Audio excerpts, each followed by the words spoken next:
ऐसा सदगुरु मिला जासे रहिए लाग, सब जग तो शीतल भया मिटी अपनी आग। मेरे हृदय मंदिर के आराध्य मेरे साहब, मेरे सत्यपुरुष बंदी छोर कबीर के पावन चरण कमलों में कोटि कोटि बंदगी करते हुए पूज्य संत समाज, पूज्य गुरु गोसाई साहब जन एवं यहाँ पर उपस्थित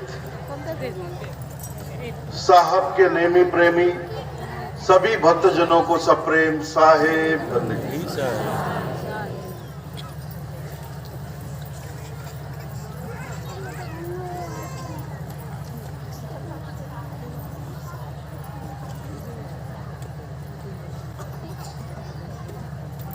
27 वर्षों के पश्चात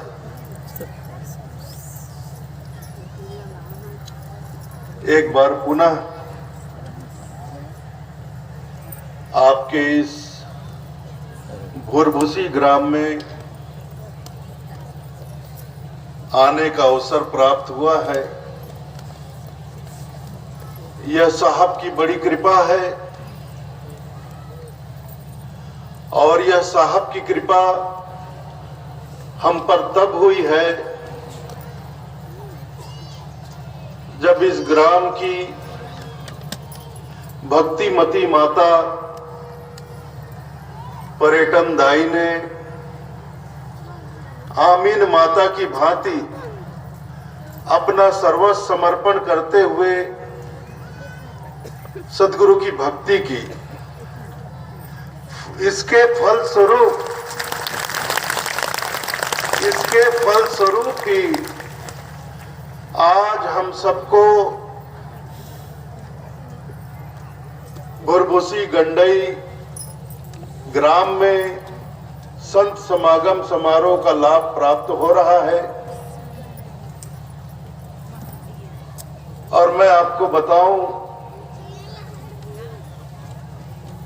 बड़े ही हर्ष की बात है, आपके ग्राम की भक्तिमती पर्यटन माता जो हैं, उन्होंने अपना सर्वस्व कबीर पंथ को समर्पित कर दिया।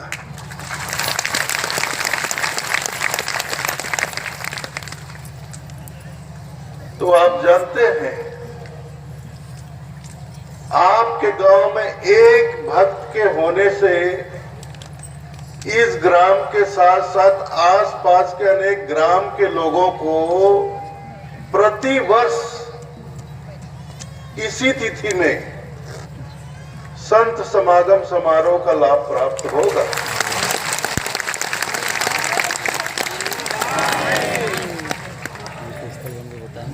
अब ये जरूरी नहीं कि प्रतिवर्ष मैं आऊं। अगर मैं ना आऊं तो संत समाज आएगा, गुरु गोसाई साहेब आएंगे, सुलक्षणा देवी आएगी, फिर कभी 2-3 साल में फिर मैं आ जाऊंगा। तो ये क्रम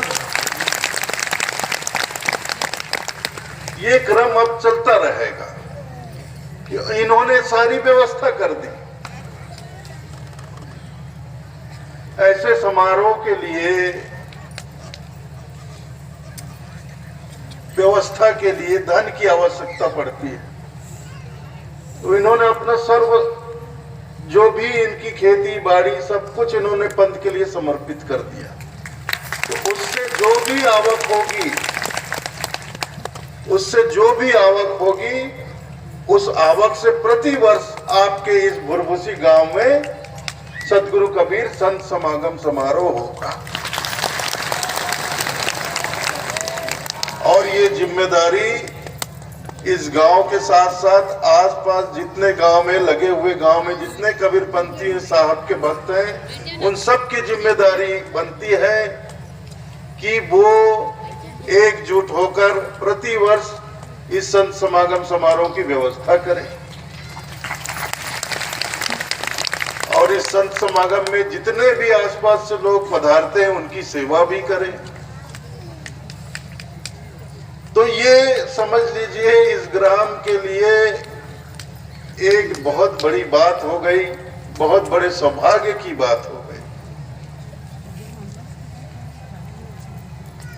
हर गांव में ऐसा नहीं होता है, लेकिन आपके गांव में हो गया।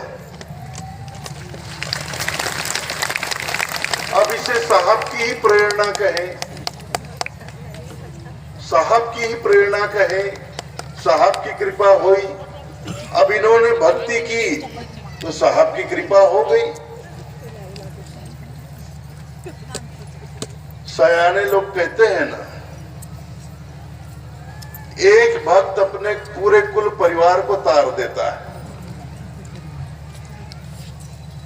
एक भक्त अपने को तो तारता है, लेकिन अपने साथ साथ पूरे कुल परिवार को तार देता है। लेकिन पर्यटन माता ने तो पूरे ग्राम को तार दिया। तो बहुत अच्छा लगा। 1995 में माघ मेले के पूर्व मुझे यहाँ आने का सौभाग्य प्राप्त हुआ था। मुझे अच्छी तरह याद है, 27 बरस हो गए।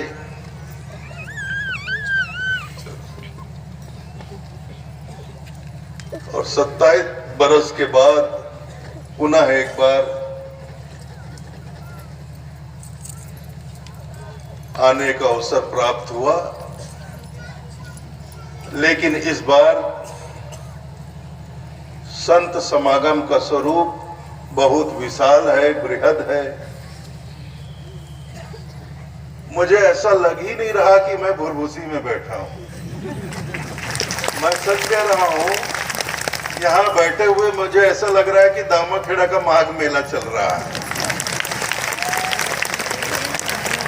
दामाखेड़ा का माघ मेला चल रहा है, ऐसे लग रहा है। बिल्कुल वही वातावरण, सब कुछ वैसा।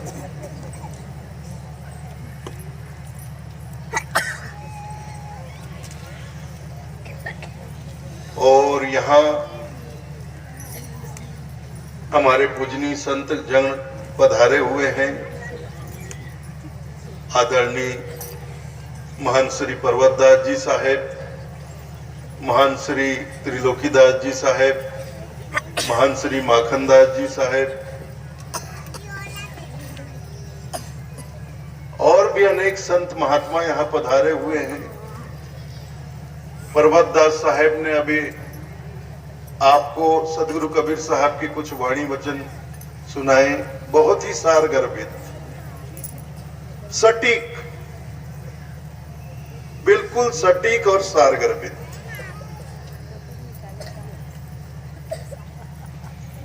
जीवन में संतों का दर्शन हो, उनकी संगति हो, उनका सत्संग हो और हम अपने जीवन में गुरु की शरण में जाएं, सदगुरु की शरण में जाएं और सदगुरु से जो हमें नाम रूपी प्रसाद मिले, उस प्रसाद को बहुत ही शुद्ध भाव से, पवित्र भाव से हृदय में उतारें। चौका आरती में जो प्रसाद मिलता है उसको हम बहुत श्रद्धा से, प्रेम भाव से पेट में उतार देते हैं। लेकिन संतों के, गुरुजनों के, सदगुरु के मुखार बिंद से जो प्रसाद मिलता है उसे हमें हृदय में उतारना होता है। जब हम हृदय में उतारते हैं तब हमारा जीवन रूपांतरित होता है, बदलता है।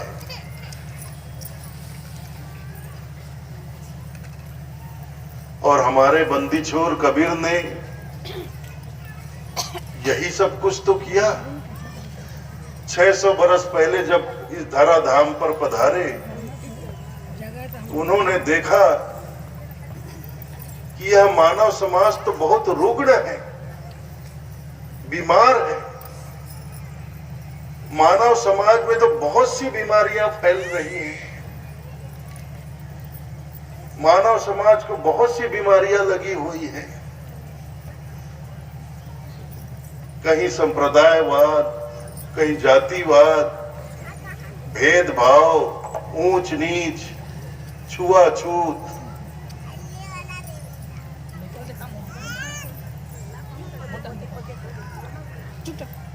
बहुत तरह की रूढ़िताएं मानव समाज में, बहुत तरह के अंधविश्वास मानव समाज में, चाहे धर्म के नाम पर हो, चाहे समाज के नाम पर हो। बहुत सी कुरीतियां, बहुत से अंधविश्वास, और मानव समाज व्यर्थ के प्रपंच में पड़कर अपना जीवन गंवा रहे हैं। ये साहब ने देखा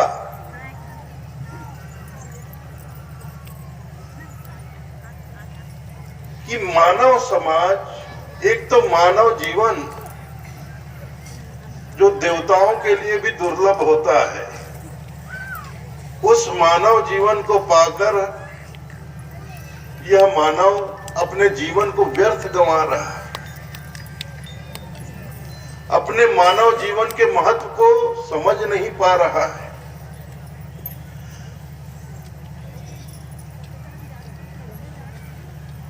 अपने मानव जीवन का सदुपयोग नहीं कर पा रहा है।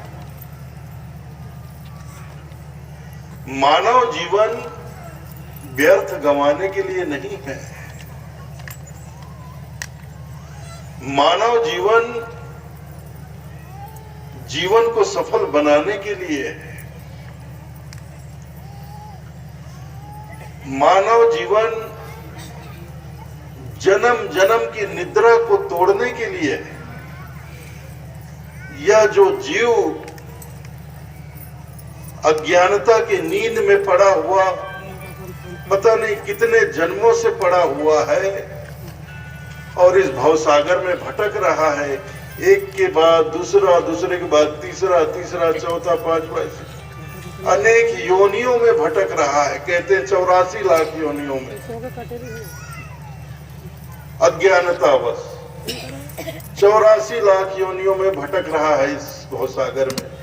और 84 लाख योनियों में भटकते भटकते भटकते अंत में उसे मानव योनि प्राप्त हुई, ये मानव शरीर प्राप्त हुआ है। लेकिन मानव शरीर प्राप्त करने के बाद भी मानव अपनी सुध नहीं ले रहा है, वह गफलत की नींद में ही पड़ा हुआ है। तो जब साहब ने देखा कि असंख्य जीवों ने मानव योनि प्राप्त कर ली, मानव शरीर प्राप्त कर लिया, उसके बाद भी नहीं जाग रहे, मोह और अज्ञानता की नींद में पड़े हुए हैं, तब उन्होंने अपने वाणी की चोट मारकर जीवों को जगाने का काम किया। उन्होंने मानव समाज पर शब्द बाण चलाने शुरू किए, वाणी से, अपनी वाणी से चोट करना शुरू किया, क्योंकि चोट लगने से ही निद्रा टूटती है।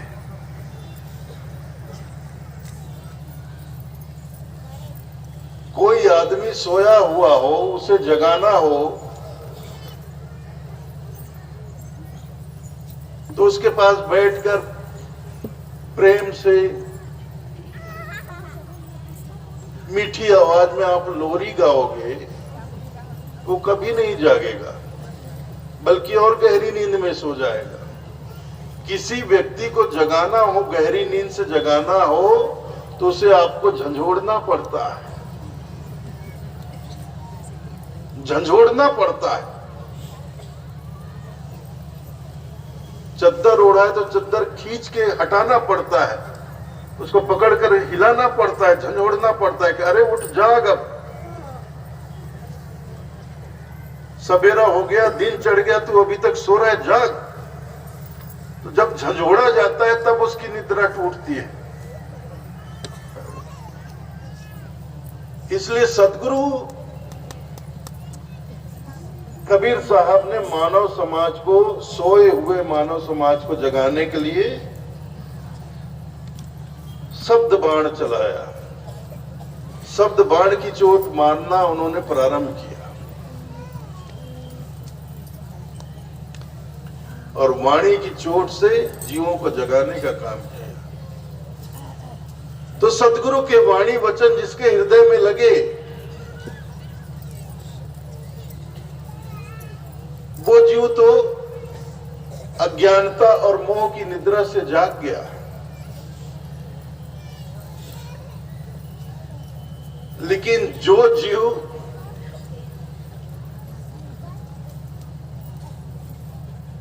मतलब जिन्होंने साहब के, सतगुरु के, संतों के वाणी वचनों को सुनने से ही इनकार कर दिया, तो उनके लिए कोई उपाय ही नहीं बचा। वो आज भी अज्ञानता, अविवेक और मोह की निद्रा में पड़े हुए हैं और अपने मानव जीवन को व्यर्थ गंवा रहे हैं।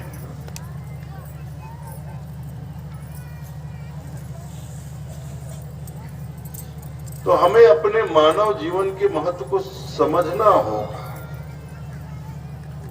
यह अनमोल है और बार बार नहीं मिलता।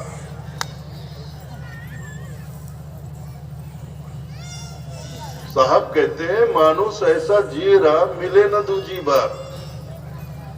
मानव जीवन दोबारा नहीं मिलता। मानुष ऐसा जिए रहा मिली न दूजी बार, पक्का फल जो गिर पड़ा तो बहुरी न लागे डार। पेड़ पर लगा हुआ फल पक कर एक बार गिर जाए जमीन पर, फिर दोबारा कभी उस पेड़ पर, डाल पर वो नहीं लगता है। वैसा ही ये मानव जीवन है। अभी मिला है तो मिला, ये हाथ से गया निकला, इसके बाद फिर नहीं मिलेगा। मानुष ऐसा जी रहा मिले न दूजी बार, दोबारा नहीं मिलना। ये तो इतना महत्वपूर्ण, इतना अनमोल ये मानव जीवन है। और इस अनमोल मानव जीवन का हम किस तरह से उपयोग कर रहे हैं। दिवस गंवाया खाए के, रैन गंवाया सोए, हीरा जन्म अमोल का कौड़ी बदली जाए। साहब कहते हैं दिन तो खाने पीने में, मौज मस्ती में हम गुजार देते हैं, रात सोने में गुजार देते हैं। तो ऐसा करके हम हीरे की तरह इस अनमोल जीवन को कौड़ियों में बदल रहे हैं। तो क्या ये बुद्धिमानी हुई? हीरे जैसे अनमोल जीवन को कौड़ी में बदलना।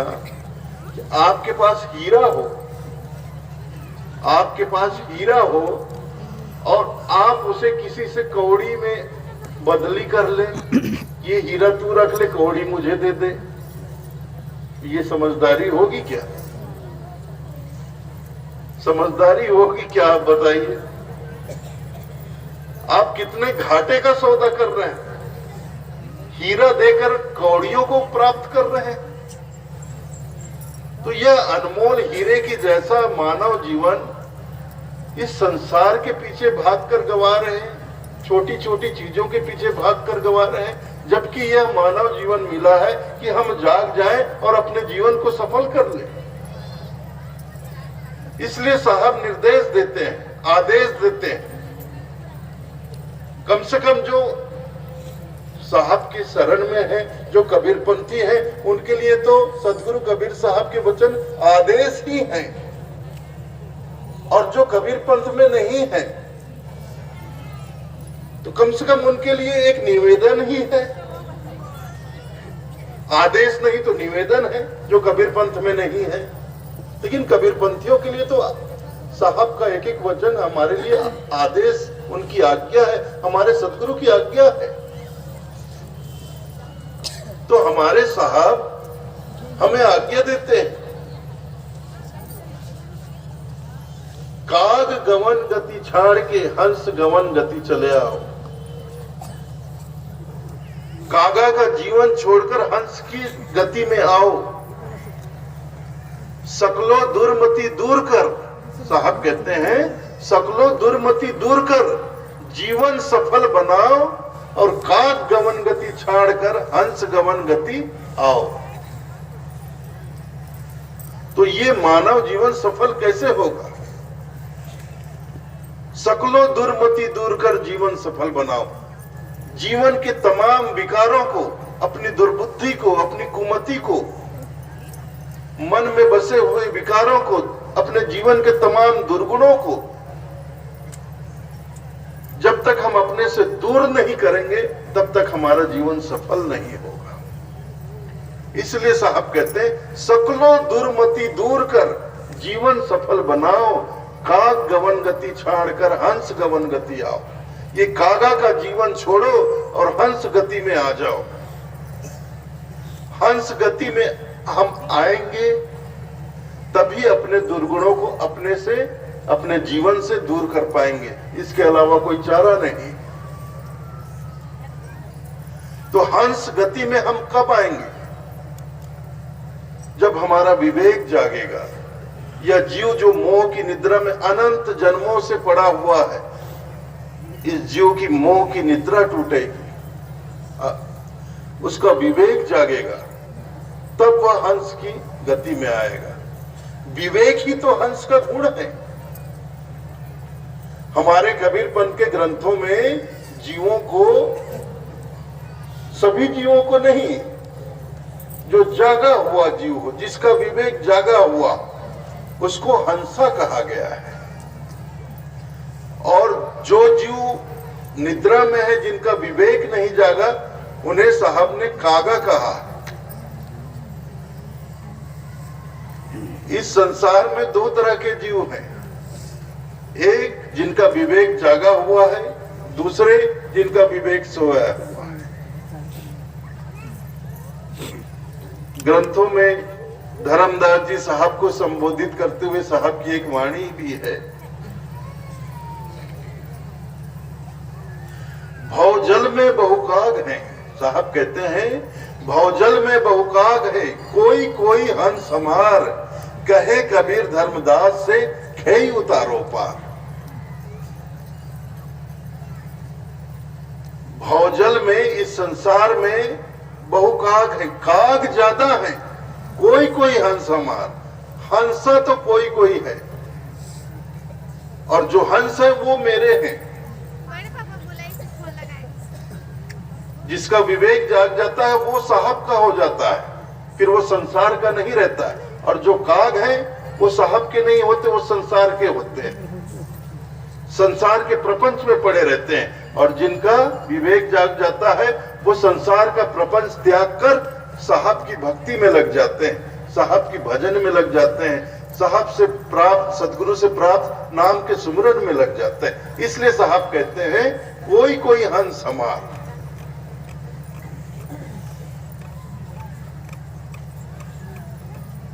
तो ये हंसा शब्द विवेक से जुड़ा हुआ है, हंस का गुण होता है। साहब ने विवेकी जीव को हंसा क्यों कहा?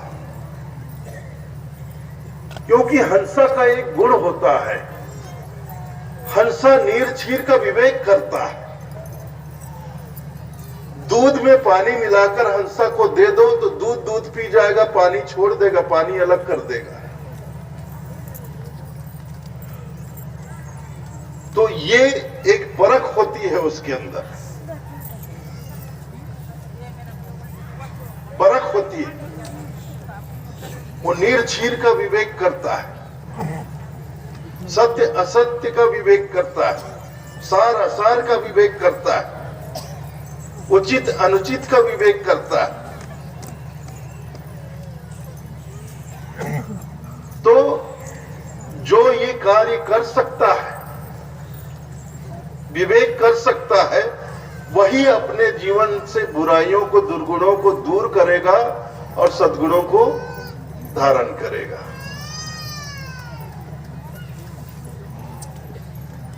समझ रहे हो मेरी बात को? आप थोड़ा सा समझने का प्रयास करना। विवेकी मतलब जागा हुआ, जिसकी आंखें खुली हो, मत चमड़े की आंखें नहीं, विवेक की आंखें, मन की आंखें जिसकी खुली हुई, विवेक से जो जागा हुआ हो। और जो विवेक से सोया हो उसकी आंखें बंद होती हैं, विवेक की आंखें बंद होती।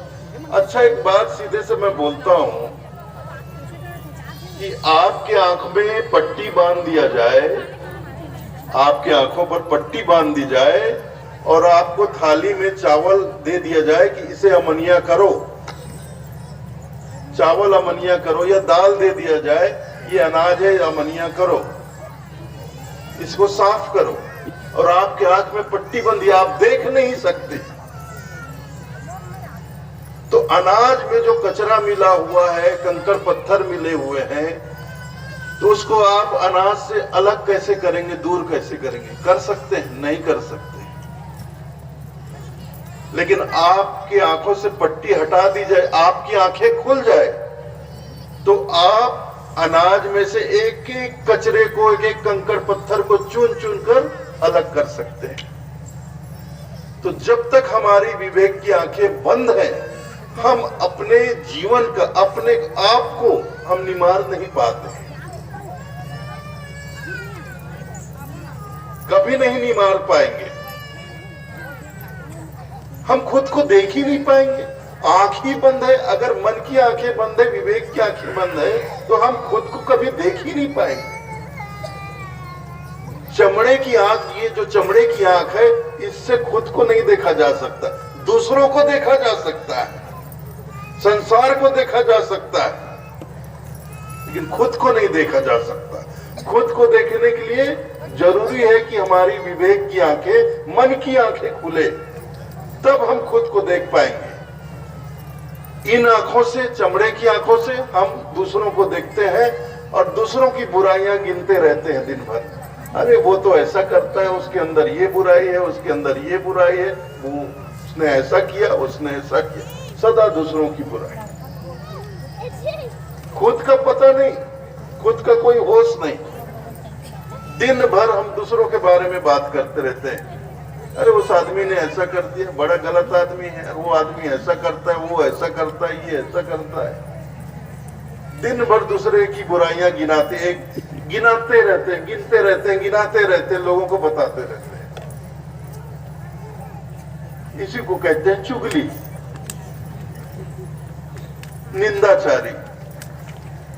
तो निंदाचारी वही करता है जो अज्ञानी हो, जिसका विवेक सोया हो, विवेक की आंखें बंद हो, वो आदमी निंदाचारी करता है, चुगली करता है, दूसरों की बुराई करता है। लेकिन जिसकी आंखें, मन की आंखें खुली हो, वो कहते हैं, क्या कहते हैं? बुरा जो देखन मैं चला, बुरा जो देखन मैं चला, बुरा न मिलिया कोई, जो दिल खोजा आपना, मुझसा बुरा न खोए।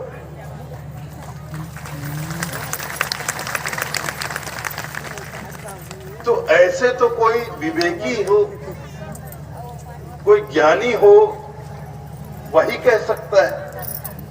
हमारे जैसे, आप जैसे, हमारे जैसे अज्ञानी ऐसा कह ही नहीं सकते।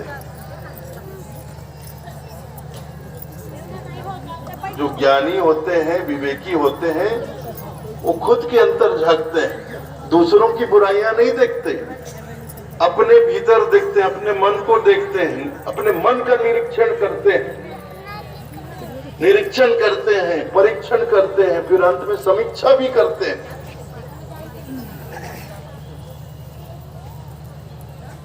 और समीक्षा करके उन्हें फिर अपने आप में जो बुराइयां, जो दुर्गुण नजर आते हैं, उन्हें चुन चुनकर अपने जीवन से अलग कर देते हैं, और जो सद्गुण है, जो अच्छाइयां हैं, उन सबको सहेज कर रख लेते हैं। तो ये एक बड़ी साधना है जीवन की, ये एक बड़ी साधना है जीवन की। और हमारे साहब चाहते हैं कि उनके पंथ में उनकी शरण में जो भी जीव आया है वो ये साधना करे, आत्मनिरीक्षण करे, परीक्षण करे और अंत में समीक्षा करते हुए अपने जीवन में, अपने मन में जितने भी विकार हैं, दुर्गुण हैं, उसे अपने जीवन से दूर करे। तो सदगुरु कबीर साहब अपने तमाम भक्तों से चाहते हैं कि जीवन में ये साधना हो।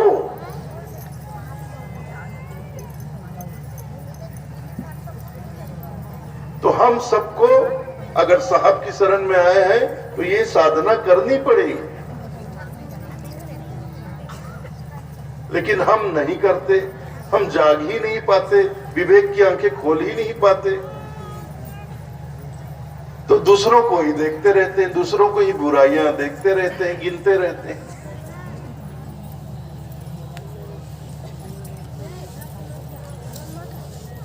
तो साधक हम बनेंगे तो साधक के लिए साहब कहते हैं साधु ऐसा चाहिए। साधक कैसा होना चाहिए? जो साधक होता है उसी को तो साधु कहा जाता है। साधु और किसे कहते हैं? जो साधना करे वो साधु है। तो साहब कहते हैं साधु ऐसा चाहिए जैसे सूप स्वभाव, सार सार को गही रखे थोथा दे उड़ाओ। तो साधक का स्वभाव कैसा होना चाहिए? जो हम लोग सूपा होता है ना छत्तीसगढ़ में, जिसमें अनाज फटकारते हैं, अनाज साफ करते हैं, साधु ऐसा चाहिए जैसे सूप स्वभाव, जैसे सूपे का स्वभाव होता है, सार सार को गही रखे थोथा दे उड़ाओ। जब सूपे में हम अनाज को साफ करते हैं, फटकारते हैं, तो वह सूपा जो होता है अनाज को रख लेता है और अनाज में जितने भी कचरे मिले होते हैं, कंकड़ पत्थर मिला होता है, उसे दूर उड़ा देता है। तो ऐसा साधक का स्वभाव होता है और होना चाहिए। और उस सूपे की तरह हम अपने मन को भी इसी तरह से फटकारें और मन में जो सद्गुणों के साथ साथ जो दुर्गुण भरे हुए हैं उन दुर्गुणों को उड़ाकर दूर कर दे और सद्गुणों को बचाकर रख ले। सार सार को गही रखे थोथा दे उड़ा, ऐसा साधक का स्वभाव हो। और दूसरा तो कर नहीं पाएगा। इसलिए साहब ने कहा कबीर हम सबसे बुरे। साहब क्या कहते हैं? कबीर हम सबसे बुरे, हमसा बुरा न कोई, ऐसा कर जो मान ही साधु कहावे सोए।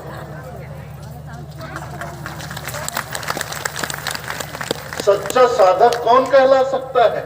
जो ये कहे कि कबीर हम सबसे बुरे, हमसा बुरा न कोई, कि मैं ही दुनिया का सबसे बुरा आदमी हूं, मुझसे बुरा दुनिया में और कोई नहीं। कबीर हम सबसे बुरे, मुझसे बुरा न कोई, ऐसा कर जो मान ही साधु कहावे सोए। ऐसा मानकर जो चलेगा वही सच्चा साधक बन सकता है, वही सच्चा साधक होगा, वही अपने जीवन का कल्याण कर पाएगा।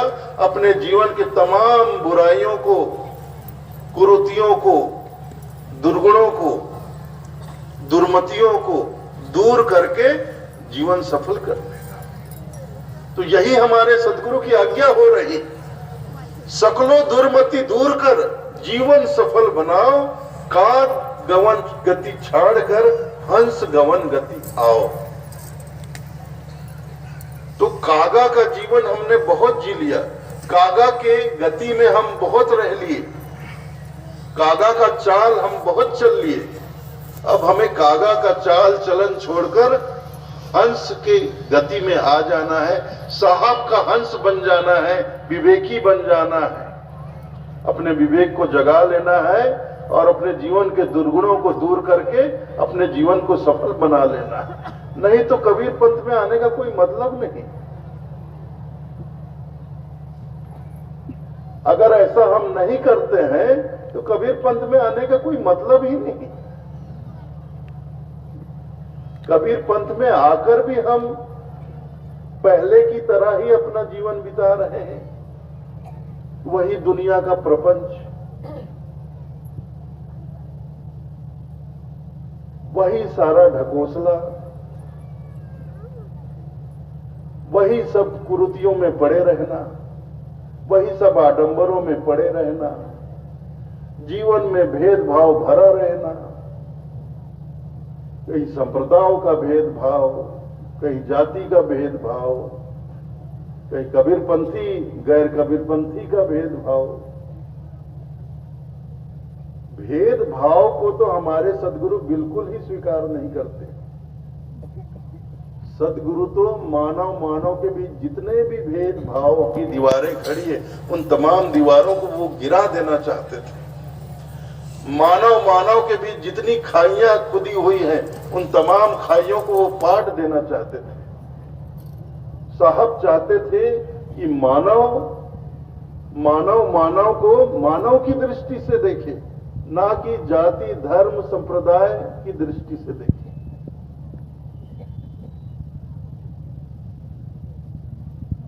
मानव, संसार के समस्त मानव एक दूसरे को मानव की ही दृष्टि से देखे। जैसा मैं मनुष्य हूं वैसे सब मनुष्य हैं। इसमें किसी प्रकार का भेदभाव आना ही नहीं चाहिए कि मैं हिंदू हूं, कि वो मुसलमान है, कि वो ईसाई है, कि वो जैन है, कि वो सिख है, कि वो बौद्ध है। ये भेदभाव हमारे मन में ही नहीं आना चाहिए। न जाति का भेदभाव, न मैं साहू हूं कि वो कुर्मी है, कि वो सतनामी है, कि ये बनिया है, तो वो है वो है। ये दुनिया भर का भेदभाव क्यों रखते हैं मन में? और देखिए इसके कारण, इन भेदभाव के कारण हमारे कबीरपंथ की बहुत से बहन बेटियों को दिक्कतों का सामना करना पड़ता है। ये कुछ व्यवहारिक बातें मैं बोल रहा हूं कि जो पीढ़ी दर पीढ़ी कबीरपंथी हैं, 4-6 पीढ़ी से कबीरपंथी हैं, वो अपने बच्चों को पूरी तरह से कबीरपंथ का संस्कार देते हैं। अब कबीरपंथ में मांसाहार बिल्कुल निषेध है। वैसे तो निषेध बहुत कुछ है। साहब ने तो स्पष्ट कहा है कि व्यसन मुक्त होना है। कबीरपंथ में किसी भी प्रकार का नशा नहीं करना है, मांसाहार नहीं करना है, और नशे में चाहे कोई भी नशा हो नहीं करना है। चाहे वो तंबाकू हो, बीड़ी हो, सिगरेट हो, चीलम हो, गांजा हो, भांग हो, शराब हो, और आजकल तो नए नए तरह के मधुर मुनक्का हो, रॉकेट मुनक्का हो। ये कई तरह की नशाएं आ गई है भाई। अब मैं तो सुना कि आजकल के बच्चे तो आयोडेक्स को डबल रोटी में लगा के खा जाते हैं नशा करने के। ये भी सुनता हूं मैं। वो खांसी का सिरप होता है, उसको लेके पी जाते नशा करने के। दवाइयों से नशा करने लग गए। तो कबीरपंथ में नशा बिल्कुल प्रतिबंधित है, और मांसाहार तो बिल्कुल ही। लेकिन समय का चक्र है, चक्र चल रहा है। ये चक्र ऐसा है, अभी आते आते हम गाड़ी में, मैं महंत पर्वत दास साहब से यही चर्चा कर रहा था कि महंत साहब, मुझे कार्य करते हुए 30 बरस हो गए। मेरे कार्यकाल को 30 बरस हो गए। 30 बरस में मैंने बहुत कुछ देखा है। अपने कबीरपंथ में ही बहुत कुछ देखा है। जो पुराने अच्छे कबीरपंथी घर थे, वो लोग आज बिगड़ गए, खाने पीने में लग गए, और जो हमेशा बिगड़े हुए थे वो सुधर कर कबीरपंथ में आ रहे हैं।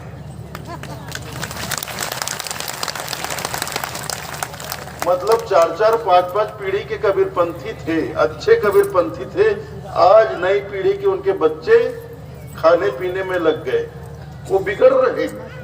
और सदा से जो बिगड़े हुए थे, खाने पीने में लगे थे, वो सुधर कर कबीर पंथ को अपना रहे हैं, कबीर पंथ में आ रहे हैं। तो ये कैसा चक्र है समझ में नहीं आता।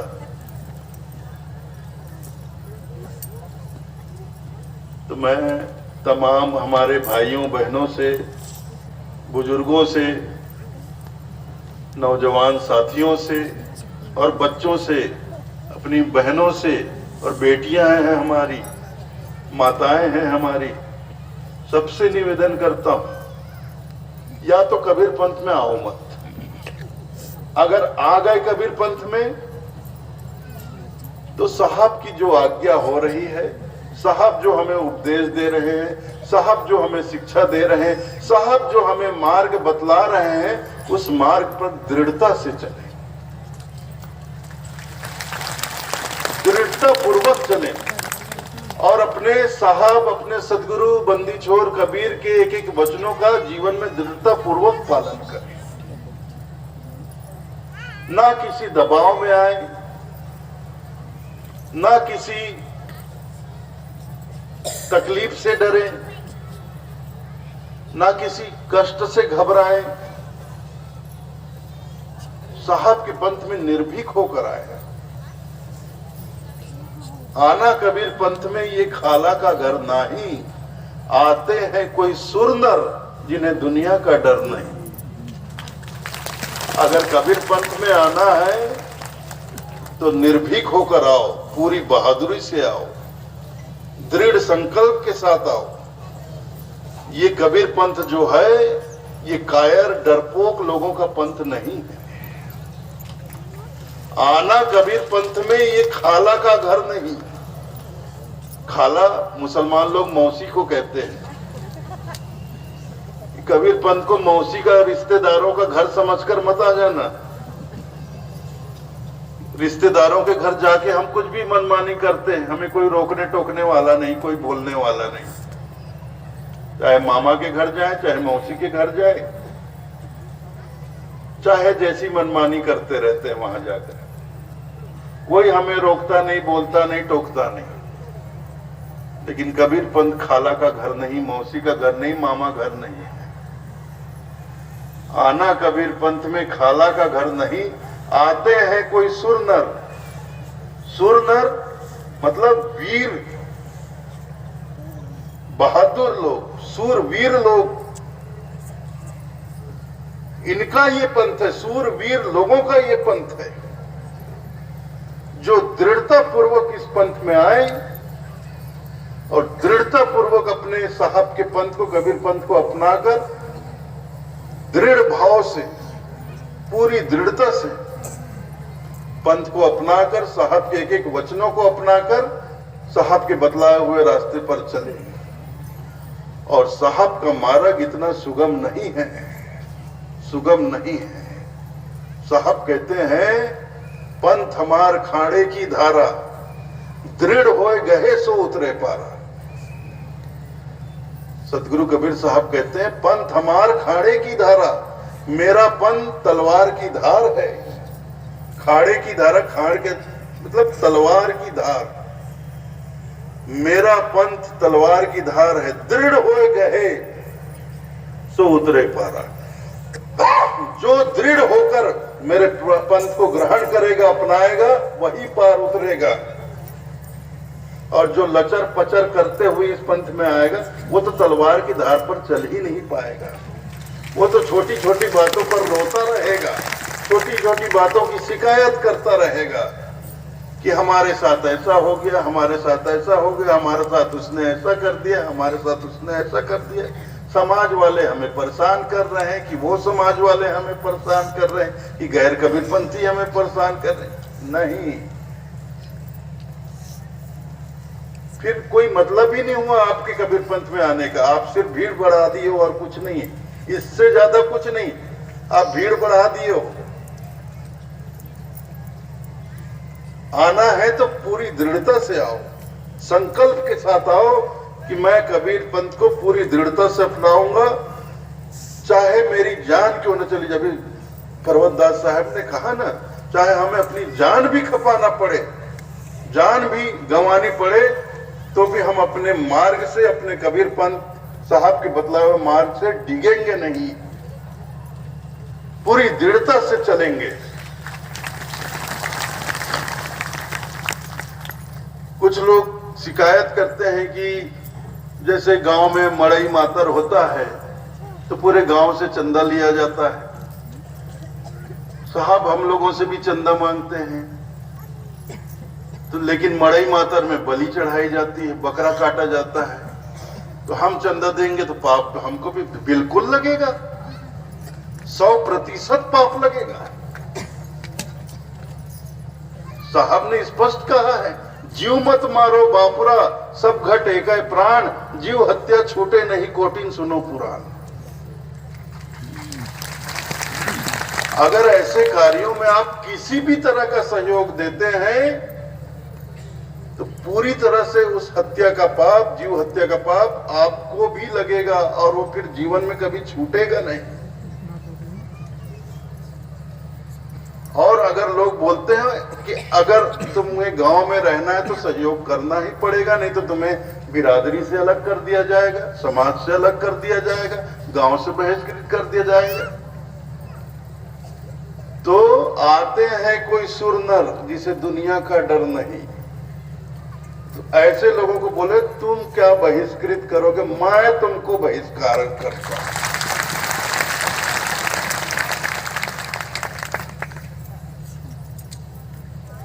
मेरे गांव में दामाखेड़ा में भी मड़ई मातर, गौरी गौरा और क्या बोलते हैं, क्या कहते हो, हर सब होता है और मैं उन सबको सहयोग करता हूं। कबीर आश्रम की तरफ से सबको सहयोग करता हूं, अनाज से सहयोग करता हूं, धन से सहयोग करता हूं, लेकिन मेरे गांव में किसी भी त्योहार में एक मच्छर भी नहीं मारा जाता है।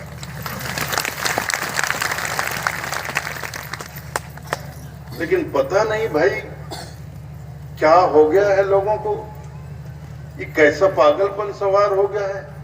आजकल जिधर देखो उधर लोग बलि प्रथा एकदम, अरे बलि प्रथा तो पुरातन काल में लोग जब इतने ज्ञानी नहीं थे, उनका बौद्धिक विकास नहीं हुआ था, कुछ जानते समझते नहीं थे, धर्म के मर्म को नहीं समझते थे, उस जमाने में लोग तंत्र मंत्र जादू टोना बलि चढ़ाते थे। लेकिन दुनिया बदल चुकी, 21वीं सदी में आप जी रहे हो और 21वीं सदी में आकर आप तंत्र मंत्र जादू टोना बैगा ओझा तांत्रिकों के चक्कर में पड़े हो, बलि चढ़ाते हो, कहीं मंदिर में चढ़ा रहे हो, कहीं माता के द्वार पे चढ़ा रहे हो, गजब की बात है भाई।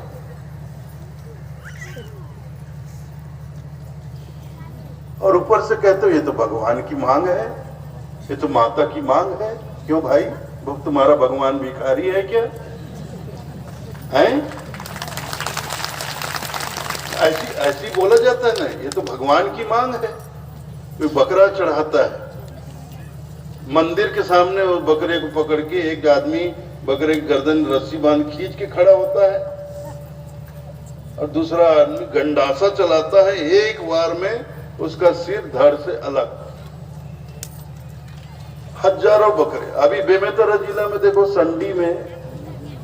संडी कोई माता का मंदिर है, माता का मंदिर, माता का मतलब समझते हो? माँ किसे कहा जाता है? माँ किसे कहा जाता है? जो जननी हो। माँ उसे कहा जाता है जो जीवन दे, जीवन लेने वाले को माता नहीं कहा जाता है। माता का दरबार वो होता है जहां मुर्दा जाए तो जिंदा होकर खड़ा हो जाए, उसको जीवन मिल जाए, वो माता का द्वार। और जहां जिंदा मुर्दा हो जाए उसको माता का द्वार, भगवान का द्वार नहीं कहते, उसे कत्ल खाना कहते हैं, उसे बूचड़ खाना कहते हैं, उसे कसाई खाना कहते हैं। ये काम कसाईयों का है जो मासूम प्राणियों का वध करता है। तो ये हर संप्रदाय में हो रहा है, चाहे हिंदू हो मुसलमान हो। और आज से नहीं, पहले से 600 बरस साहब ने क्या कहा, हिंदू की दया मेहर तुर्कन की। मेहर मतलब दया, इसको मतलब उर्दू में मेहर कहते हैं। मेहर करना मतलब दया करना। हिंदू की दया मेहर तुर्कन की, दोनों घट से त्यागी, एक हलाल एक झटका मारे आग दोनों घर लागी।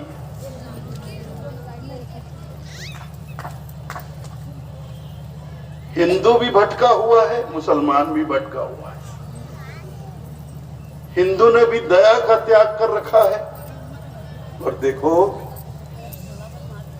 दया का त्याग मतलब अपने धर्म का ही त्याग। हिंदुओं ने अगर दया का त्याग कर दिया, इसका मतलब वो हिंदुओं ने अपने धर्म का ही त्याग कर दिया। क्योंकि हिंदू संप्रदाय के सबसे पावन ग्रंथ रामचरितमानस में तुलसीदास जी ने कहा, दया धर्म का मूल है, पाप मूल अभिमान, तुलसी दया न छाड़िए जब लग घट में प्राण। तुलसीदास जी कह रहे हैं, जो दया है ये धर्म का मूल है, धर्म का जड़ है। सिर्फ धर्म नहीं का मूल, सिर्फ धर्म नहीं, धर्म की जड़ है ये दया। दया के आधार पर ही धर्म खड़ा हुआ है, धर्म का वृक्ष खड़ा हुआ है। साहब ने भी कहा, जहां दया तहां धर्म है, जहां क्रोध तहां काल, जहां लोभ तहां पाप है, जहां क्षमा तहां आप। तो जहां दया है वहीं धर्म है। और अगर हम दया का ही त्याग कर रहे हैं, मतलब हम अपने धर्म का ही त्याग कर रहे हैं।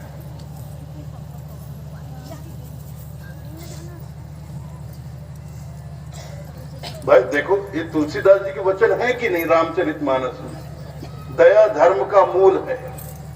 भाई आप लोग रामायण भी तो सुनते होंगे, रामायण नवधा सब ये गांव-गांव में चलता है। आपने नहीं सुना, गोस्वामी जी ने कहा है रामायण में दया धर्म का मूल है। गोस्वामी जी ऐसा तो नहीं कह रहे हैं कि हिंदू धर्म का मूल है, ऐसा बोल रहे हैं क्या? हिंदू धर्म का मूल है ऐसा बोल रहे हैं? नहीं, दया धर्म का मूल है। दया जो है वो धर्म का मूल है। अगर धर्म के मूल को ही हम नहीं अपनाएंगे तो हम कैसे धार्मिक लोग हैं? कैसे कह सकते हैं कि हम धार्मिक लोग हैं, कि मैं आस्तिक हूं? कैसे हम दावा कर सकते हैं कि मैं एक धार्मिक व्यक्ति हूं, मैं आस्तिक हूं, मैं भगवान को मानता हूं? अगर तुम भगवान को मानते हो तो भगवान के जीवों की हत्या कभी नहीं करोगे। अरे ये संसार किसने बनाया? संसार में जितने प्राणी हैं, जीव जंतु हैं, चाहे पशु हो, पक्षी हो, मानव हो, जो भी है, जितने प्रकार के, किसने बनाया? भगवान ने बनाया। तो इस संसार में जो कुछ भी है भगवान का ही तो है। तो भगवान को कुछ चाहिए, जैसे कि लोग बोलते हैं ये भगवान की मांग है। अगर भगवान को इस संसार से कुछ चाहिए तो भगवान खुद नहीं ले लेगा? भगवान को हमसे क्यों मांगना पड़ेगा? और एक गजब की बात और है, ये तुम्हारा भगवान बकरे और मुर्गे के पीछे क्यों पड़ा हुआ है? तुम्हारा भगवान जब मांगता है बकरा और मुर्गा ही मांगता है, कभी शेर नहीं मांगता। कभी भालू भी मांगे, कभी चीता मांगे, कभी मगरमच्छ मांगे, तब समझ में आया कि तुम्हारी भक्ति कितनी बड़ी। बेटा इस बार मगरमच्छ लाना, फिर ला के दिखाओ, तब पता चले तुम्हारी भक्ति, कितने बड़े भगवान के भगत हो। अरे कोई भगत नहीं, सब बगुला भगत है। ये जो लोग बलि चढ़ाते हैं ये सब बगुला भगत है, पाखंडी है एक नंबर के, ढोंगी है एक नंबर के। ये लोग, यही लोग धर्म को बदनाम कर रहे हैं। धर्म के आड़ में, धर्म के नाम पर अधर्म फैला रहे हैं पूरे समाज में।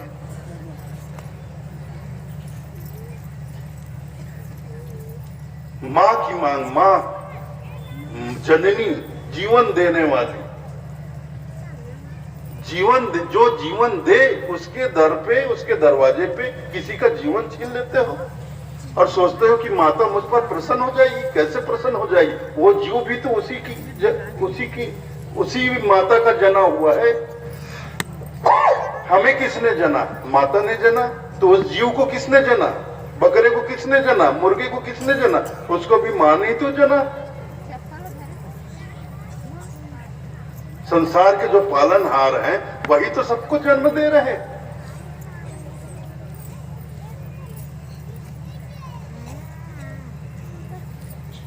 तो उसी माता के जने हुए जीव को उसी मां के सामने आप देखो, बिल्कुल साधारण सी बात मैं बोलता हूं।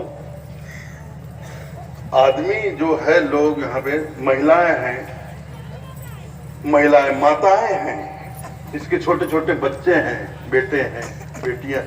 उस माँ के सामने उसके बच्चे को थोड़ी सी तकलीफ, मैं मारने की बात, मैं कत्ल करने की बात नहीं कर रहा हूं। किसी माता से उसका बच्चा छीन लो, उसके बच्चे को थोड़ी सी तकलीफ दो, उसको थोड़ा चिमटो, थोड़ा उसका हाथ दबाओ, बच्चा रोने लगे दर्द से, वो माता क्या करेगी पूछो जरा। उस माता को कितनी पीड़ा होगी अगर आप उसके हाथ से उसका बच्चा छीन लो, उसको चिमोटो, उसको दबाओ, उसको दर्द हो, वो बिलक कर रोए, उस माता के हृदय में कितनी पीड़ा होगी। तो सोचो आप कि ये नवरात्रि पे जब आप माता के मंदिर में उसी के संतानों को, उसी के जीवों को, उसी के पैदा किए जीवों को आप धड़ाधड़ सिर उड़ा देते हो, मुंडी काट देते हो, तो उस दरबार में बैठी हुई माता के हृदय में कितनी पीड़ा होती होगी। तुम सोचते हो वहां बकरा काटकर तुम उस माँ से अपने लिए दुआ प्राप्त करोगे, आशीर्वाद प्राप्त करोगे? कभी नहीं। अगर माँ के मंदिर में, भगवान के मंदिर में ऐसा अधर्म करोगे तो केवल बद्दुआ मिलेगी, श्राप मिलेगा, इसके अलावा कुछ नहीं मिलेगा। बच्चों, दया करो। साहब कहते हैं दया करो, धर्म को पालो, जग से रहो उदासी, अपना सा जीव सबको जानो, तभी मिले अविनाशी। दया करना सीखो, दया करो, धर्म को पालो, दया ही धर्म है। दया करो, धर्म का पालन करो, जग से रहो उदासी। इस संसार से ज्यादा मोह मत करो, आसक्ति मत करो, उदास भाव से रहो, जग से रहो उदासी, अपना सा जीव सबको जानो, तभी मिले अविनाशी। अपना सा जीव, जैसा मैं हूं वैसे सब हैं, और सब है मतलब सिर्फ मानव नहीं, जितने पशु पक्षी प्राणी हैं, कीड़े मकोड़े जो भी है, अपना सा जीव, जैसा मैं हूं वैसे सारे जीव जंतु हैं। अगर कोई मुझे गाली दे, मुझे दुख होता है तो सबको होता है। अगर कोई मुझे तमाचा मारे, मुझे पीड़ा होती है तो सबको होती है। अगर मेरा कोई अपमान करे, मुझे बुरा लगता है तो सबको लगता है। ऐसे अपना सा जीव सबको जानो, तभी मिले अविनाशी, तभी परमात्मा मिलेंगे, तभी भगवान मिलेंगे, तभी ईश्वर मिलेंगे। ऐसे नहीं मिलेंगे कि बस अपनी फिक्र करो, दूसरों के तंगाओ, सताओ, परेशान करो, पीड़ा पहुंचाओ। गांधी जी का प्रिय भजन क्या था बताओ मुझे, बताओ तो। वैष्णव जन, बताओ, बोल के बताओ ना। वैष्णव जन तेने को कहिए जो पीर पराई जाने रहे। वैष्णव जन उसे ही कहिए जो दूसरे की पीड़ा को समझे, जाने, महसूस करे। कबीरा सोई पीर है जो जाने पर पीर, पीर पराई ना जाने सो काफिर बेपीर। दूसरे की पीड़ा को महसूस करना सीखो, यही मानवता है। अरे मानव तन को प्राप्त किए हो, मानव योनि में आए हैं हम सब लोग, तो मानवता को तो पहले धारण करें भाई। जब हम पशु योनि में थे तब हमारे अंदर पशुता थी। जब हम पशु योनि में थे तब हमारे अंदर पशुता थी। आज हमने मानव योनि को धारण कर लिया, तो फिर मानवता को क्यों धारण नहीं करते हैं? और केवल मानव शरीर प्राप्त कर लेने से कोई मानव नहीं हो जाता है जी।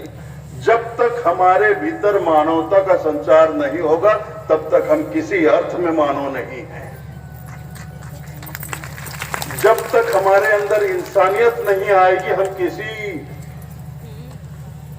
किसी कीमत पर इंसान नहीं हो सकते। अगर हम इंसान हैं तो हमारे भीतर इंसानियत होनी चाहिए। और इंसानियत क्या है, मानवता क्या है? सद्गुण, सात्विक गुण, सात्विक गुण, सद्गुण, सद्गुणों का होना, सात्विक गुणों का होना, ये मानवता है। रहनी गहनी, रहन सहन, खान पान, आहार विहार, हर तरह से हम सात्विक हों, ये मानवता है। लेकिन बहुत दुख के साथ कहना पड़ रहा है, आज हमारे कबीरपंथ के बच्चे भी भटक रहे हैं, भटके हुए हैं भाई। और कुछ लोग अपने मन से नहीं करते तो ये बैगा ओझा लोग डरा देते हैं उनको। आजकल पता नहीं घर में कोई बीमार पड़े तो डॉक्टर के पास बाद में जाते हैं, पहले बैगा ओझा के पास दौड़ के चले जाते हैं। अब बैगा उसको बता देता, बैगा दवाई थोड़ी देखो, बोलता अरे इसके ऊपर तो इसको बाहरी हवा लगी है, बाहरी हवा लगी है, इसके पीछे तो किसी ने भूत प्रेत लगा दिया। तो कैसे करे महाराज, कैसे करे बताते ही, मैं सब ठीक कर दूं, बस है ऐसे कर, 2 टन मुर्गी, 5 बोतल दारू और 500 रुपया ले आ। मैं जो तोर बेटा ऊपर जो पीछे लगा है, मैं बोला जान डरे, मैं चिन डरे हाँ बोला, आओ जैन तोर बेटा के पीछू लगे, वो हो पहली 1 घंटे वो पीछू लग रहे, एक बार बोला भगा चुके हमें, फिर आगे है। मैं वो मोर में रोक रहा, अच्छा तो भाई मैं बोला मैं तोर बेटा दूर कर दूं। अब आदमी देखो परेशान आदमी रहता है, क्या कई तरह की परेशानियां जीवन में होती हैं। कभी धंधा ठीक से नहीं चलता, कभी घाटा हो जाता है, कभी नुकसान हो जाता है, कभी घर में परिवार में कोई सदस्य लगातार बीमार चलता है, तो आदमी परेशान आदमी दुख और परेशानी में कुछ भी करने को तैयार हो जाते। तो अच्छे लोग बैगा की बातों में आ जाते हैं कि तुम्हारे इसके पीछे भूत लगा है, उसको भगाना है। तो कई लोग, मैं बताऊं आपको, कई लोग क्या सोचते हैं कि जैसे मैं भी अब मंच पे बैठकर सत्संग करता हूं, तो वो लोग सोचते हैं कि ये भी तो बाबा है, ये भी झाड़ फूक करता होगा। तो कई लोग मेरे पास आ जाते हैं, और कभी पंथी चलो, कोई अपना बेटे को लेकर आ जाता है, कोई अपनी माँ को लेकर आ जाता है, कोई अपनी बहन को लेकर। साहब ये पहली एकदम अच्छा रही, पता नहीं 2 महीना का हो गए, बहुत दवाई दारू करवाए ने, ठीक नहीं हुआ साहब। तो बैगा कर लेके रहे तो वो साहब बाहरी हवा बतावा, तो मैं क्या कराऊं भैया? नहीं साहब तय कैसे कुछ नहीं कर बे, तय तो सब कर सकते। नहीं साहब, अरे भैया मैं कहूँ ऐसा कुछ नहीं होता भाई, ये भूत प्रेत उरेत ये कुछ नहीं होता, सब ये झूठ है, कल्पना है, ऐसा कुछ नहीं होता। नहीं साहब ये लोग कुछ हो गए है साहब, खा हो गए भैया, डॉक्टर में ले जाओ, वो पूरा जांच करके बताई। यहाँ डॉक्टर तो झोला छाप नहीं कर सकते, तो शहर में जाओ, बड़े डॉक्टर अच्छा जांच करके इलाज कर दी, ठीक हो जाएगी। नहीं साहब वो बात नहीं है। तो क्या बात है भैया? साहब बात ऐसे है कि मतलब आप समझो ना भाई, आप तो सब जानता हो, और मैं नहीं जानो रे भैया, सही बता क्या हो साहब? ऐसे कहना है कुछ एक आदमी के कि बाहरी हवा लगे। हाँ बाहरी हवा तो लगे है भाई, महुल लगे तहुल लगे, अब बाहरी हवा लेवा था तभी तो जियत तुमगी। अब एला बाहरी हवा लगे कि बाहरी हवा लगे कि नाक मूल झन चपक देवे, नहीं तो मर गई बेचारा। नहीं साहेब, वो बात नहीं, वो बात नहीं साहेब। साहेब एकर पीछे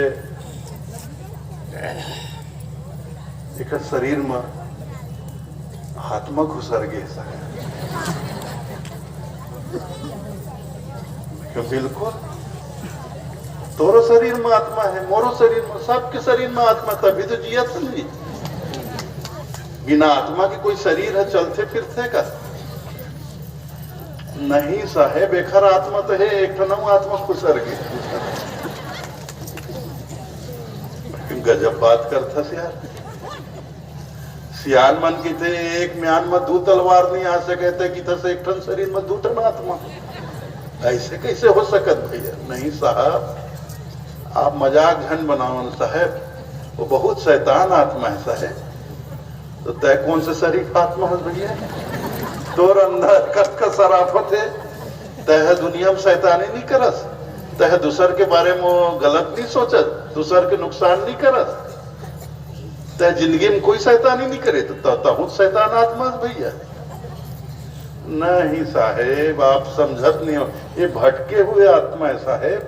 मैं कहता है कौन से ठिकाने लगे आत्मा से, तोर कौन से मुक्ति हो है, तो वो तो पता नहीं कत का जन्म से ये संसार में बहुत सागर में भटकत है, तय नहीं भटकत का। और तही का दुनिया भर की यहाँ करोड़ों आत्मा संसार में जन्म जन्म से भटकत, वो सब भटके आत्मा है। तय कौन भटके आत्मा की तरफ तहालो मन भाग जाए, वही कौन जानी कौन भाई का करा जाता। तो उनका मन के बात में तो ये बहका गोनिया लोगों के बात में हमारे छत्तीसगढ़ में भी होता है भाई। मेरे पास लोग आ जाते हैं, ऐसे कई बार आ जाते हैं, मैं उनको समझाता हूँ, बुझाता हूँ, कई बार डॉक्टर के पास भी भेजता हूँ, लेकिन मानते ही नहीं लोग। अब ये पता नहीं कैसे कितनी जड़ता है हमारे दिमाग में, ये अंधविश्वास, ये आडंबर और ये रूढ़िता, ये पाखंड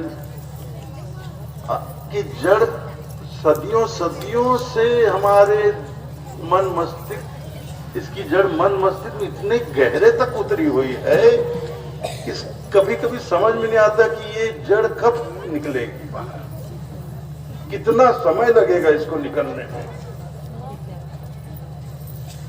मैं तो सोचता हूं तो मैं खुद ही हैरान हो जाता हूं। 21वीं सदी आ गया, लेकिन आज भी हम भूत प्रेत टोनी टोना के पीछे पड़े हैं।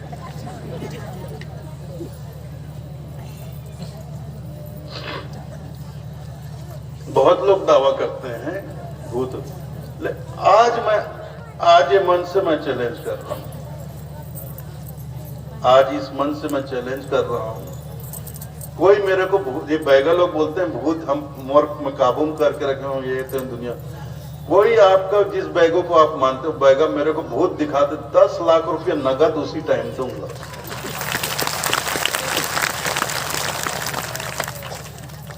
आप सबके सामने मैं घोषणा करता हूं, कोई भी बैगा मेरे को भूत दिखा दे प्रत्यक्ष, मैं 10 लाख रुपया आपको दूंगा।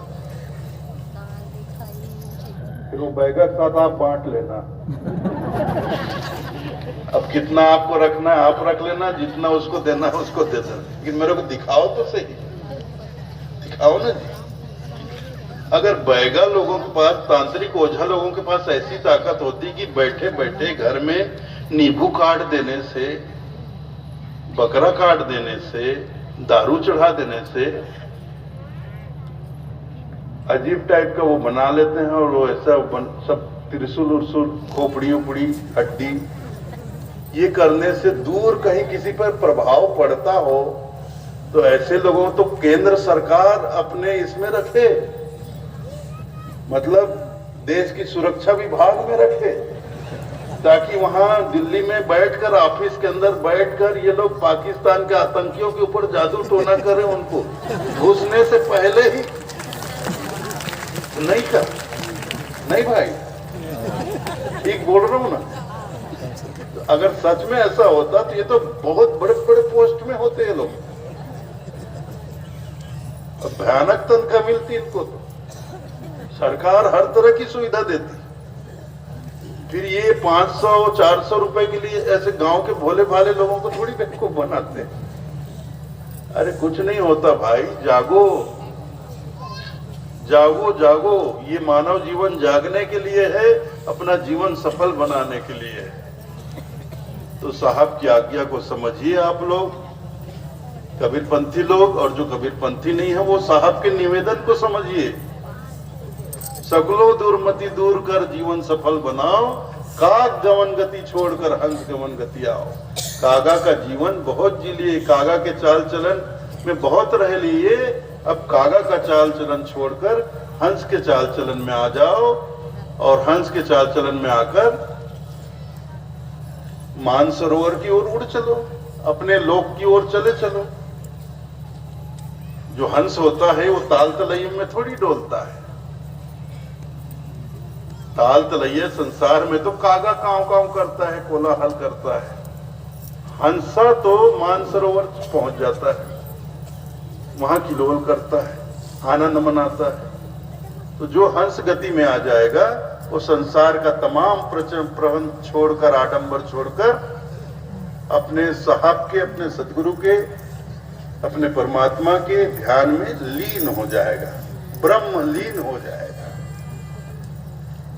सत्पुरुष के पर ब्रह्म के ध्यान में लीन हो जाना ही तो ब्रह्मलीन हो जाना है, ब्रह्मलीन। और जो ब्रह्मलीन हो जाता है उसको ब्रह्मानंद की प्राप्ति होती है। तो उस आनंद को प्राप्त करो। पंथ में साहब के शरण में आकर भी भटको मत, बहुत भटक लिए, अब मत भटको। तो और ज्यादा ना कहते हुए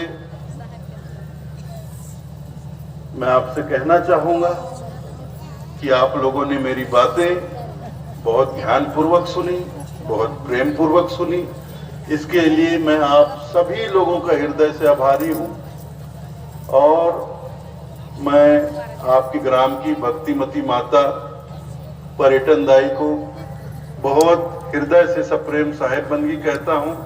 इसके साथ ही यहाँ पर विराजमान जितने भी लोग बैठे हुए हैं सबको मेरी सप्रेम साहेब साहेब साहेब बंदगी साहेब साहेब बंदगी साहेब।